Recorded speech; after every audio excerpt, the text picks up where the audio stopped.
양생을 하고 나면 생을 기르면 그 다음에 이제 또 중요한 게 있어요, 여러분. 덕이 이렇게 드러나야 되죠. 물론 덕이 이렇게 밖으로 드러나면 안 된다고 하지만 덕이 충만하면 어떻게 돼요, 여러분? 겉으로 당연히 드러나겠죠, 그죠? 덕충부예요. 그래서 덕이 충만하다는 표시. 그 덕이 충만한 사람들의 모습, 이걸 얘기해 주는 게 덕충부장이거든요. 세상이 이렇게 이 이분법 안에서 우리가 해석을 막 하고 있는데 장자는 사실은 이런 걸 버리려고 이 덕충부장에서는 진짜 불구인 사람들의 얘기를 대거 하고 있어요. 한 다리가 없는 곱추입니다. 크게 혹이 난다. 그리고 이 세상에서 제일 못생긴 못생긴 그냥 못생긴다. 천하에 소문이 날 정도로 못생긴다. 이런 사람들이 되거든요. 이렇게 특이한 책 없어요. 여러분 어디서 이런 사람들을 여러분이 고전에서 보신 적 있어요? 장자는 너무 과감하고요. 이런 사람들을 대거 등장시켜서 얘기를 해요. 이 사람들이 다 뭐예요, 여러분? 흔히 말하는 지인, 흔히 말하는 성인, 너무 우리가 보면 모자란 사람들이에요. 세속의눈으로 보면 너무 소인이에요. 그죠? 그리고 심지어는 비정상적으로 보이고 쓸모없게 보여요. 근데 그들이 뭐다? 덕이 충만한 사람들. 왜 그 사람들은 덕이 충만한가에 대해서 얘기를 해야 되겠죠. 자, 도가 나한테 체화되면 그게 뭐로 드러나는 거죠? 덕으로 드러나. 도가 나한테 그 안에 체화가 되면 그게 이제 도를 얻으면 우리가 그게 드러나는 게 덕으로 드러나요. 그래서 덕자는 여러분 사실 득자예요. 얻을 득자예요. 여러분이 얻은 거예요. 수행을 통해서 얻은 거예요. 그래서 그런 사람이 된 거. 덕을 갖췄다 이렇게 얘기하게 되거든요. 그래서 이 덕을 갖춘다는 게 이제 무엇일까? 우리가 이제 생각을 해봐야 돼요. 그 양생주였나요? 거기에 그 공문원과 우사라는 사람 나와요. 우사가 오랜만에 만났는데 올자 다리가 하나 없어졌어요. 남해 선생님은 두 다리가 없어진 걸로 해석을 하셨더라고요. 근데 보통은 다리 하나 없어지면 올자거든요. 절름발이 올자. 그래서 다리 하나 없어졌는데 이때는 그 형벌 중에 여러분 발 뒤꿈치를 자르는 형벌이 있었어요. 근데 이 전국시대에 이 형벌이 굉장히 많이 그 범람을 해서 이 다리 하나 없는 사람들이 많았대요. 그래서 신발도 사실 한 짝만 만드는 경우도 되게 많았다고, 실제로 또 그랬다고 그러더라고요. 근데 어느 날 보니까 공문원이라는 친구가 너무 오랜만에 만났어요. 다리 하나가 없어요. 너무 놀래가지고 자네 어찌 된 일인가? 하면서 뭐라고 물어봤을까요? 그건 하늘이 한 일인가? 사람이 한 일인가? 보통 우리 뭐라고 대답할까요? 억울해서 분노에 솟구쳐서 뭐라고 해요? 사람이 한 일이야. 사회 탓이야. 요새 많이 하잖아요. 대통령 탓이야, 민주당 탓이야, 뭐 많이 하잖아요 우리가. 그렇게 얘기했겠죠. 근데 우사는 너무나 담담하게 뭐라고 했어. 자, 내가 두 다리로 살았던 것도 하늘이 그렇게 한 것이고, 지금 살다가 한 다리가 된 것도 누가 한 일이다? 하늘이 그렇게 한 것이다. 이렇게 표현해요. 이 말이 그만 나올 수 있는 말일까요? 자, 하늘이 한 일이다라고 하는 그 순간 이 사람은 다리에 대한 뭐가 없는데 억울함, 원한, 열등감. 그게 비정상이라는 사실. 이런 게 뭐예요? 하나도 없는. 사실 그렇게 말하는 거는 그거로부터 다 초월한 거예요. 벗어났어요. 이미 그 단계에서는 담담해져서 어떻게 해요? 거기에 흔들리지 않는 사람이 되는 거예요. 요 하나만으로. 이거는 사람이 한 일이 아니라 하늘이 한 일이 아니라 그건 받아들이는 거예요. 그 장자는 좀 유머러스한 게 여러분 빈배가 막 이게 흘러가서 사람 타고 있는 배에 탁 부딪히면 화내요 안 내요? 빈배에다 막 화내세요? 안 내죠. 근데 만약 사람이 타고 있는데 부딪혔어 그럼 어떻게 해요? 화내죠. 난리가 났죠. 그런 것처럼 그런 마음은 없는 거죠. 그게 빈배가 왔을 때 부딪히는 것처럼 아무 원인 없이 부딪힌 것처럼 의도하지 않고 온 거기 때문에 여기에 화를 내지 않아요. 사실 덕이 있다는 건 단적으로 말하면 이런 여기에 흔들리지 않아요. 이걸 덕충구의 말로 표현하면 안명이 명예 편안하다. 그래서 이 덕충구에서는 덕이 충만하다는 거예요. 운명을 바꾸는 문제다. 어떤 주어져 있는 어떤 상황이라도 그걸 내가 어떻게 거기 편안할 수 있는 거. 이게 바로 덕충구예요. 그래서 그 지리소라는 사람이 있어요. 그 지리소라는 사람이 아마 그 인간세에 나오던가. 이 사람은 어때요, 여러분? 곱추에 이렇게 머리가 이렇게 어깨가 다 이렇게 하고 막 이렇게 돼서 그러면 이제 사실은 이 사람은 근데 우리가 그 사람은 어떻게 해? 아, 저 사람은 참 살기 힘들겠다. 누구 도움을 받고 살아야 되겠다. 우리 맨날 돌봄 얘기하잖아. 돌봄을 받아야 되는 사람 아니야? 근데 장자는 굉장히 다른 시선으로 이 사람을 얘기해. 이렇게 우리가 용감하게 이런 사람 얘기하기가 쉬웠을까요? 중국시대? 지금도 우리가 쉽게 얘기하기 어렵죠. 이 사람들을 우리가 대상으로 해서 운명을 얘기하는 게 쉬운 일은 아니에요. 근데 되게 가감해요, 진짜. 왜냐하면 이런 사람들이 쓸모없다고 비정상으로 굉장히 우리가 폄하되면서 어디요? 주변부에 위치하잖아요. 인간 삶의 중심부가 아니라 주변부.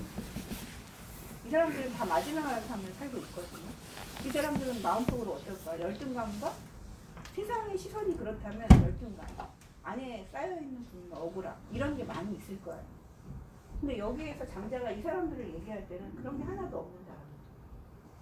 지리소는 자기가 빨래를 해요. 빨래를 해서 5 식구를 충분히 먹여서 이게 그 우리의 인식의 역전이에요. 이런 게 바로 우리는 그런 사람들 다 내가 돌봐줘야 돼. 부담스러운 존재야. 사회가 다 부담해야 돼. 근데 이 사람들은 다 먹고 살아. 자기 생을 자기가 책임져. 근데 국가적으로 이 사람이 쓸모가 있진 않겠죠. 당연히. 어떨까요? 군대 갈까요? 안 갈까요? 군대는 안 가요. 그러니까 국가적으로 바라본다면 어떻게 해요? 쓸모없어요. 근데 이 사람의 한 개인의 생으로 바라본다면 굉장히 쓸모있는 삶이라는 거. 어떤 것이 더 중요한 거예요? 사실 그것도 없다면 이 사람은 이 그물망으로부터 벗어나 있는 사람이겠죠. 쓸모 있음 쓸모 없음이라는 이 그물망, 정상 비정상이라는 이 그물망. 자기 삶을 온전히 다 책임질 수 있는 사람이 어떻게 비정상이에요? 그렇지 않나요? 외형은 그냥 주어진 거예요. 주어진 어떤 것에 대해서 우리가 이렇게 정의 내릴 수 없다는 거. 우리가 지난 시간 재물론에서 배웠잖아요. 그러면 이 사람에게 주어진 이 운명, 외형은 뭐예요, 여러분? 이건 시비선악이 없는 거예요. 운명에는 좋다, 나쁘다, 옳다, 그르다, 정상이다, 비정상이다 이런 것이 없다. 지금 안명이라고 하는 거에는 그것이 없다는 것을 장자가 애써 강하게 주장하고 없는 거죠, 사실. 그렇죠? 어떤 운명에 그런 시비선악이 있을 수 있어? 없어요. 근데 그걸 시비선악이 있는 것처럼 하는 건 누구예요? 우리가. 사람들의 시선. 우리들이 그런 가치로 그렇게 만들어버리는 거예요. 그래서 그렇게 이미지화 해버리는 거예요. 우리는 뭐에 속고 사는 거예요? 이 이미지에 속고 사는 거예요. 그렇게 만들었어요. 그래서 지리소는 자 징집을 하면 자기는 징집 안 돼. 그 징집된 줄 가운데를 쫙 왔다 갔다 해도 아무도 안 잡아. 얼마나 신나요? 안 그런가요, 여러분? 그렇게 군대 가기 싫어하는데. 뭐 부역에도 이 사람은 동원이 안 돼요. 그래서 군대 가는 사람들은 다 장정이잖아요. 그죠? 내용이 다 멋있어요. 근데 가면 어떻게 돼? 군대 가서 죽을 수 있어.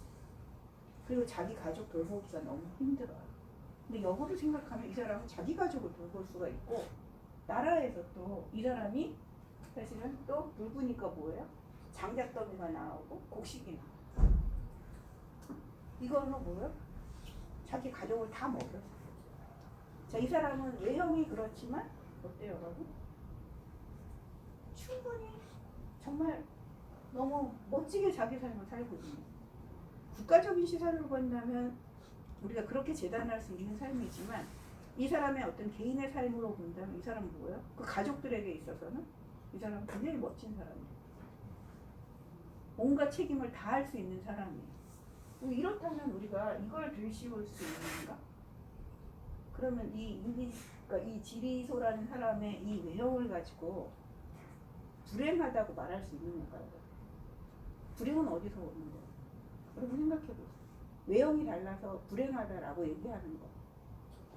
장자가 이미 아주 예전에 BC 4세기 이 얘기를 했어요. 그 사람의 삶을 불행하다, 열등하다라고 말할 수 있는 거. 근데 우리는 조금만 달라도 어떻게 해요? 열등감에 막 시달리잖아요. 그렇지 않나요? 너무 열등감에 시달려서 열등감이 너무 심해지다 보면 우리가 오만해져요. 남해근 선생님이 그렇게 썼어요. 오만한 사람의 그 안으로 들어가 보면 뭐가 있는 거예요? 열등한 그 의식이 어마어마하게 그걸 감추기 위해서 오만하게 되는 거죠. 그렇게 십상인 거죠. 이거는 자기 운명에 뭐예요, 여러분? 편안치 않은 거예요. 그래서 우리가 운명을 바꾸고 싶어 해요. 외형을 바꾸고 싶어 하는데 이 시대에는 그럴 수 있었겠어요? 없잖아요. 그죠? 지금은 뭐 이런 경우는 많이 드물어졌죠. 의학이 워낙 많이 발달을 해서. 근데 어쨌든 이전에는 이런 사람들이 너무 많았기 때문에 이 사람도 우리 그냥 그런 그 자연스러운 외형인 거예요. 남의 시선으로 보면 이상한 거예요. 근데 그 사람 자체는 그냥 자연. 천이에요. 하늘이 그렇게 주어진 거. 그걸 뭐라고 할 수 있죠? 누구를 원망할 수 있죠? 우린 그 사람을 이상하다고 부르는 건가? 그럼 시선을 돌려서 이런 여기까지 그 옹황대형이나 뭐 이런 사람도 있는데 여기 폭이 이렇게 났어요. 너무 똑똑해. 덕이 넘쳐 얘네들이. 그래서 왕이 만났더니 너무 멋져가지고 얘네들의 그 말하는 거나 인품이 너무 멋져서 이 사람이 이 옹황대형을 만난 이후부터는 어떨까요? 여러분들 보면 목이 왜 이렇게 재능이 가는 거예요? 근데 이게 인식의 전환 완전 역전. 사실 그렇잖아요. 우리가 미라고 하는 것도 길들여지는 거 아닌가요? 어떤 사람이 너무 멋있어. 갑자기 그 얼굴이 되고 싶은 거예요. 딴 얼굴이 다 못생겼어. 그렇지 않나요? 제 몸매면 17세기면 아름다운 거고. 근데 오늘날은 아름답지 못해. 그렇게 우리의 시선이 길들여졌기 때문에 그런 거예요, 여러분. 우리가 잘못 태어났어요, 시대를. 당나라 때쯤 태어나고 잘못했어요.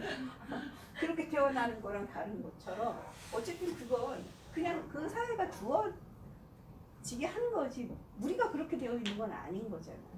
그래서 이것도 시선도 완전히 역전될 수 있다는 거. 그게 정상으로 보이고 우리 목이 너무 가늘게. 이렇다면 뭐예요, 여러분? 그 평가하는 거에는 외형에 있지 않다는 게 너무나 분명한 거 아닐까요?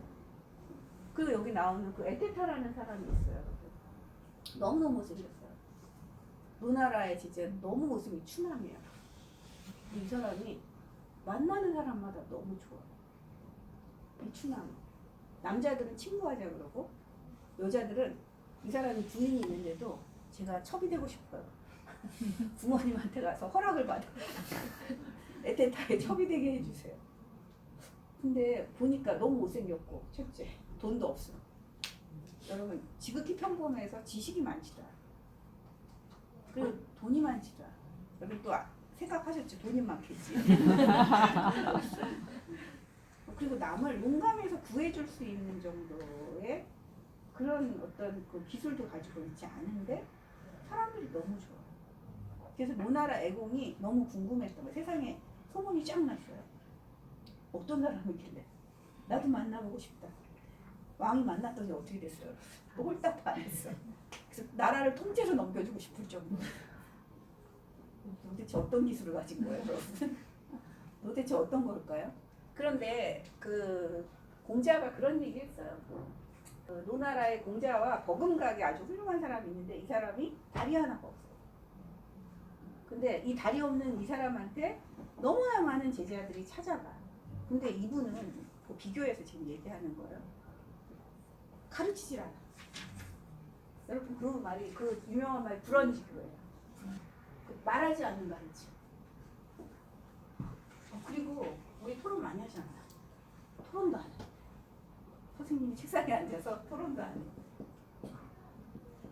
그런데 어떨까요? 제자들이 빈 곳으로 가서 허한 채 가서 꽉꽉 채워 실하게 돌아가.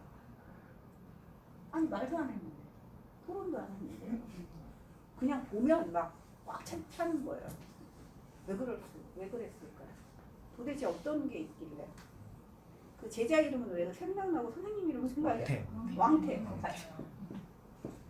상계라고 하는 공자의 제자가 이분은 되게 이상한 분이세요. 절름발이인데 제자가 그렇게 많이 와요. 그런데 이분은 이런 것도 안 하고 이것도 안 하는데 제자들이 비운 채 가서 가득 채우고 돌아가요. 어찌해서 그럴까요? 여러분 이런 경험 있으세요? 아무 말도 하지 않았는데 여러분하고 뭐 지적은 논쟁도 하지 않았는데 막 반. 그리고 막 깨달아 우리가 얼마나 좋을까요 이러면. 장자는 이렇게 많이 말해도 우리가 못 깨닫는 그렇지 않나? 근데 그랬더니 이분은 지금 거울처럼 고요하다. 그러니까 우리가 그 거울처럼 고요한데 물이 여러분 비추려면 어떻게 해야 돼요? 물은 지금 고요하게 멈춰 있어. 멈춰 있어. 그리고 집중되어 있어. 우리가 그 물이 고요하면 내 얼굴을 비춰 볼 수 있죠. 그렇죠? 그러면 이 지금 왕태는 어떤 상태예요? 지하고 정한 상태. 멈춰 있는.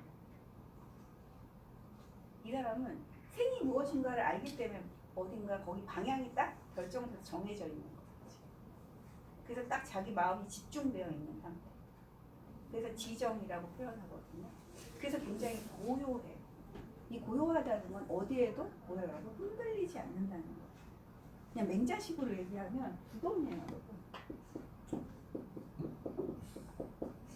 그야말로 이 사람은 부동식을 가지고 있어요. 흔들리지 않는 마음의 소유지. 이 사람은 맨 처음에 뭐에 흔들리지 않았을까요? 내가 아까 무사처럼 외발이라는 사실 거기에 흔들리지 않았어요. 외발 한 다리 하나 없어진 걸 모 하나 없어진 것처럼 여봐요. 콧덩이 하나 없어진 것처럼. 불편할 수는 있죠. 한 다리로 다니려면. 근데 그거는 뭐 그냥 덩어리 하나 있는 것처럼 그냥 그만.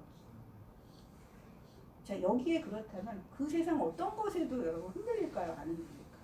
칭찬, 욕, 아니면 가난, 부유함 이런 모든 거에 이 사람은 흔들리지 않아요. 지금 흔들리지 않아서 고요한 상태. 이런 사람을 만나면 어떻게 해요? 들끓고 있는 내 마음이 일으켜요. 그렇지 않아요? 그래서 우리가 그 고요함에 나를 비춰보면 나의 흉악함이 보여. 내가 어디에 흔들리고 있는 거야? 얼마나 열등감 덩어리인가, 자의식 덩어리. 얼마나 내가 외부를 지금 향해서 치닫거리는가. 그리고 뭐 정죄하고 있으면서 막 달린다고 하지, 자취한다는 표현 쓰잖아요, 여기서. 공자가. 그 자취한다는 말이 있어요. 막 달리는 거예요. 앉아서도 막 여러분들이 우리가 집중한다고 하는데 명상하는데 여러분 어떻게 마음은 만갈래 천갈래 막 달려나가잖아요. 흔들리고 있는 거예요. 잡념이 많다는 건 뭐가 많은 거예요, 여러분? 여러분의 욕심과 욕망이 막 들끓어서 산지사방으로 지금 뻗쳐 있는 상태거든요. 그런 게 없이 고요한 외발인 것에 편안함. 그 나름 모든 것에 편안. 자, 그러면 이런 지인들은 자기 운명에 이렇게 편안하다면 닥쳐오는 생과 사의 문제에 있어서도 어떻게 여길까요? 생이 편안하고 죽음도 편안하고. 우리가 생사를 관통하는 이 이치를 꿰뚫어야 되죠. 삶은 좋은 거야, 죽음은 싫은 거야. 우리는 맨날 그렇게 생각하죠. 근데 자, 삶은 계속해서 변화하는 과정이라면 한 단계예요. 태어나고 죽는 건 하나의 과정이에요. 또 태어나고 또 죽어요. 또 태어나고 또 죽어요. 그 죽음이 특별히 두렵지 않습니다. 죽음이 두렵지 않으면 뭐예요, 여러분? 현생에 대해서 그렇게 크다 욕심내지 않고 살 수 있어요. 두렵지 않아요. 어떤 일이 와도 평안해.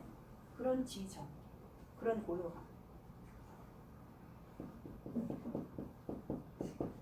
이걸 가졌기 때문에 사람들이 이 사람은 말하지 않아도 어떤 명령을 내리지 않아요. 언어는 일단 뭐예요, 여러분? 가르침이고 명령이잖아요. 이렇게 해. 이렇게 살아 하고 여러분한테 명령 내리는데 그런 거 안 해요 의사가. 그냥 사람들이 그 사람을 보고 깨닫고 가는 거예요. 이건 명령으로 되지 않는 거죠. 실행으로 되는 거예요. 제가 계속 말씀드려요. 명령이나 언어만으로는 불가능해요. 그 사람의 삶이 지금 어떤가가 다 보여주는 거예요. 저 사람은 정말 말로 하는 앞에서 거짓이구나. 안 따라가요 우리가. 그럼 여러분 이게 숙명론인가? 그냥 수능하라는 건가? 이런 질문 또 하시게 되겠죠? 당연히. 운명에 이게 수능하는 건가요? 뭐 굉장히 적극적인 삶의 태도인 것 같아요. 내가 외발을 인정하고 긍정해야, 여러분 열등감이 없어야 외발인 삶을 개척하죠. 그렇지 않나요? 당당하게 불굴의 의지로. 아까 말했잖아요. 스승이 됐잖아요. 흔들리지 않고 외발인 채 외발을 의식하지 않고 삶을 개척했어요. 자, 에테타는 이랬기 때문에 사실은 명제인이 마음이 흔들리지 않고 고요했어요. 이게 자기 생을 온전하게 하는 거예요. 전생이에요. 자기 재능을 온전히 하는 거예요. 재전이에요. 그러니까 그 타고난 걸 온전히 하는 사람. 재전. 이런 것들이 온전한 채로 가야하기 때문에 에데타는 못생겼지만 자기가 못생겼다고 의식하지 않습니다. 자기가 너무 못생긴 사람이야 그래서 움츠려들어서 사람을 제대로 만났을까요? 그러지 않았어요. 자기 얼굴 너무 사랑해. 매력이 막 나오는 거예요. 자기 얼굴을 사랑하는데 매력이 나올 거 아니에요. 그렇지 않나요? 자기 얼굴에 불만이면 얼굴도 불만인 채로 다니지 않을까요? 그런 사람을 누가 좋아해요? 아닌가요? 못생겨도 매력이 너무 많은 사람 많잖아요. 못생겼다, 뭐 예쁘다 이런 걸 다 떠나서 그 특유의 다 매력이 있지 않나요? 그거는 자기 그 모든 거에 긍정적일 때 그 매력이 막 드러나지 않습니까? 그런 것처럼 이 사람은 너무나 긍정적이었어요. 이건 어쩔 수 없는 거예요. 그 다음에는 거기에 맞는 삶을 우리가 개척할 수 있는 거예요. 자, 여러분 외발이면 외발에 맞게 이 주변 환경을 만들면 돼요. 운명을 받는 게 아니라 바꾸는 게 아니라 내 주변을 내 운명에 맞게 만드는 거예요. 그죠? 자, 내가 가난해요. 근데 너무 공부하고 싶어요. 뭐 어떻게 해야 돼요? 돈 없이 공부하는 방법 찾아야죠. 가난해도 기꺼이 뭘 할 수 있는 방법들을 우리가 찾아내는 거예요. 그걸 부끄러워하지 않고 긍정할 때 그 다음이 나올 수 있다는 걸 장자는 거기까지. 자, 신도가라고 하는 그 또 제자와 그 백공부인이라고 하는 스승이 있어요. 이게 저는 굉장히 제가 그 덕충구를 읽으면서 너무너무 놀랬던 그 우화거든요. 제가 이게 수명론이 아닐까 이러면서 막 저도 헷갈렸었어요. 처음에 읽을 때. 뭐 수능하라는 얘기야? 단순히 수능하는 거야? 그럼 싸우지도 말라는 얘기야? 막 이렇게 생각했는데 그게 아니라 가난하면 가난한 대로 그걸 긍정하고 그 다음을 할 수 있어요. 자, 외발이면 외발인 채로. 아까 복주여도 어떻게 했어요? 자기 생을 책임지고 온전히 할 수 있잖아요. 우리 모두는 다 그런 존재거든요. 우리가 비정상으로 만드는 그 이미지를 물리치면 여러분, 우리가 우리 삶을 책임질 수가 있어요. 그래서 신도가는 외발이에요. 백혼무인이라는 스승을 찾아갔더니 이 스승은 이 외발인 이 사람한테 기꺼이 가르침을 내려요.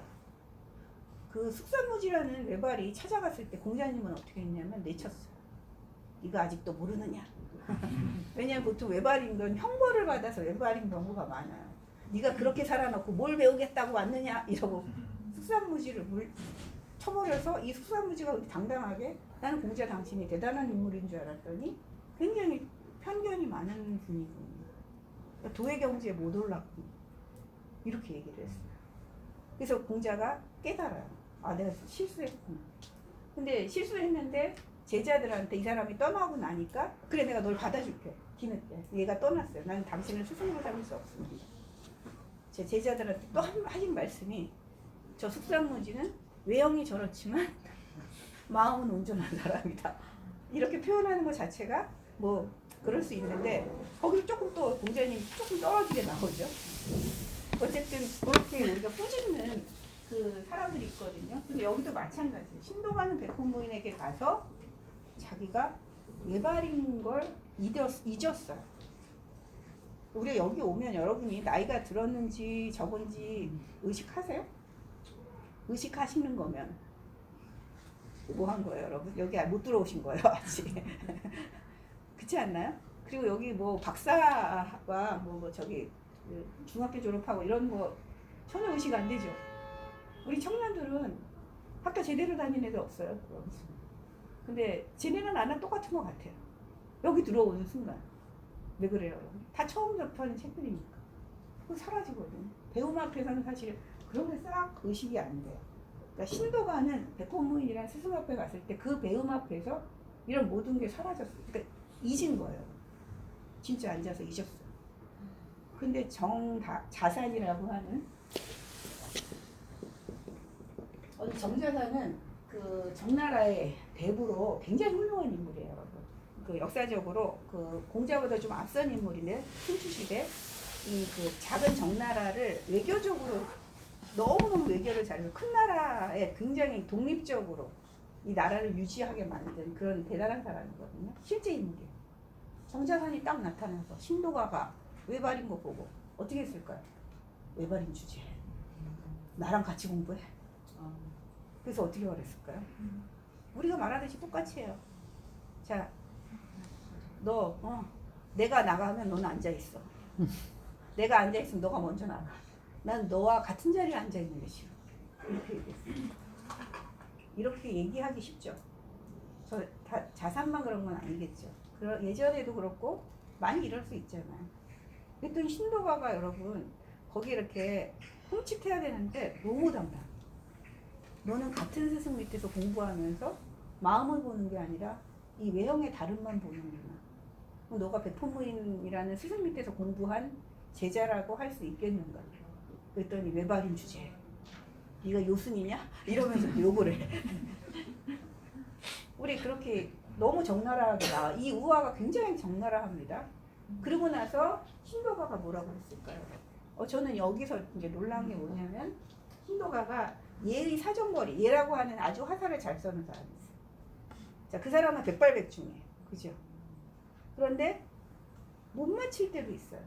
이렇게 해석하는 경우도 있어요. 근데 남해건 선생님은 우리가 예 사정거리 안에 들어가 있는 사람은 다 화살에 맞아 죽을 수 있다. 근데 그것을 벗어나는 건 굉장한 행운이를 하는 거예요. 그럴 수도 있죠. 사정거리 안에서 죽어야 되는데 벗어나는 경우도 있다는 거예요. 그 삶은 그런 거예요. 백발백중 하는 사람에게서도 그렇게 못 맞힐 때도 있어요. 그죠?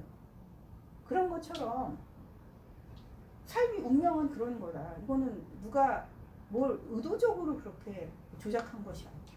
목적을 가지고 그렇게 한 게 아니야. 어떤 사람은 외발이고 어떤 사람은 두 다리고.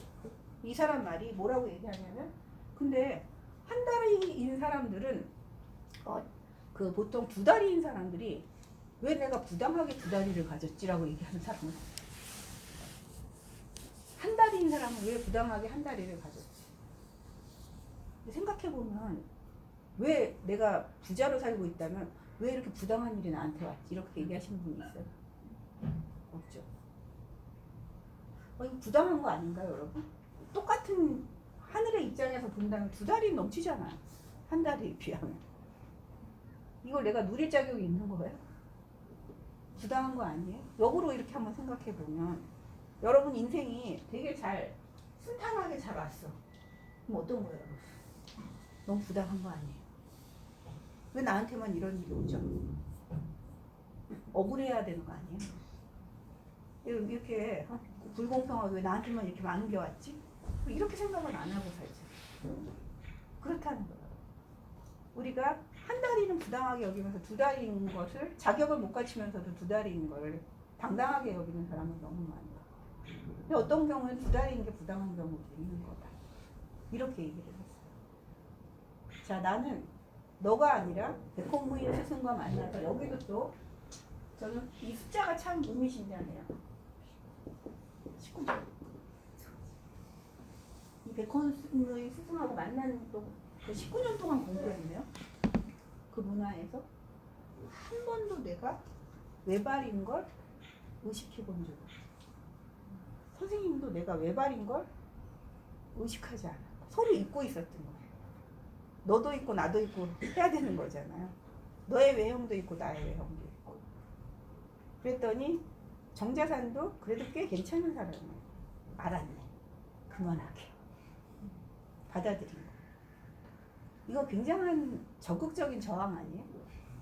그래서 우리가 세상에 이 운명을 가지고 당당하게 저항한다는 건 전 이런 거라고 생각하거든요.